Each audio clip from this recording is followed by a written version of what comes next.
Leaders do not sit and wait for others to provide answers. We will continue to make rule changes, invest in innovative protective equipment, and provide our medical staffs the tools and authority to protect players on the field. The rule in our league is simple and straightforward. Medical decisions override everything else. There has been attention this week on the fact that 3 NFL quarterbacks sustained concussions last Sunday. The positive development was that all 3 were taken out of the game as soon as they showed symptoms. The team medical staff then diagnosed a concussion, and each player was out of the game. That is progress. That is the way it should be in all sports at every level. We know that our actions set an example. The concussion awareness material and training videos we developed with the Centers for Disease Control were used by the U.S. Olympic Committee this past summer. The United States military, NASCAR, and college conferences have adopted our concussion protocols. The Ivy League this year adopted rules similar to the ones in the new agreement with our players, limiting contact in practices and emphasizing taking the head out of the game, as we have been doing. High schools and colleges must take leadership role as well with their coaches and athletes.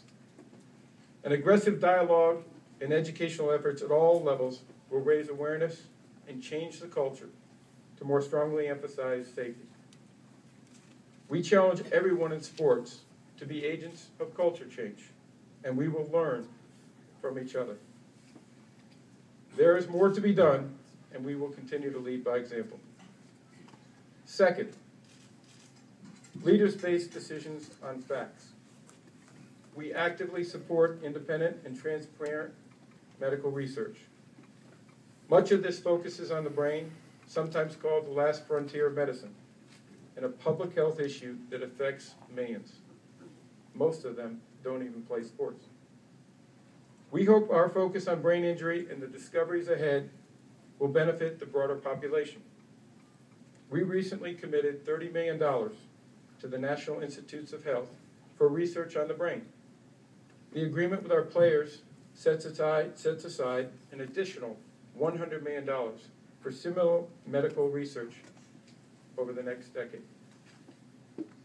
We have invested millions more in medical research through our charitable foundations, including at the Boston University Center for the Study of CTE. The center's co-director, Dr. Robert Stern, is here today. We may learn through breakthroughs in science that there are genetic or other factors that make certain individuals predisposed to concussions or brain disease. If an athlete has repeated concussions or takes longer to recover, it may signal a problem unique to that individual. Such individuals will benefit from advances in the science of concussion. They will be able to make more informed decisions about whether to accept the risk of playing a contact sport. We support research into the new helmet designs and have sponsored independent helmet testing to provide better information to players on helmet performance.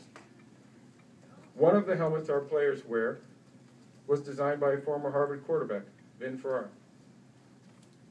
We may see a day when there are different helmets for different positions, based on which helmet can best protect players at that position.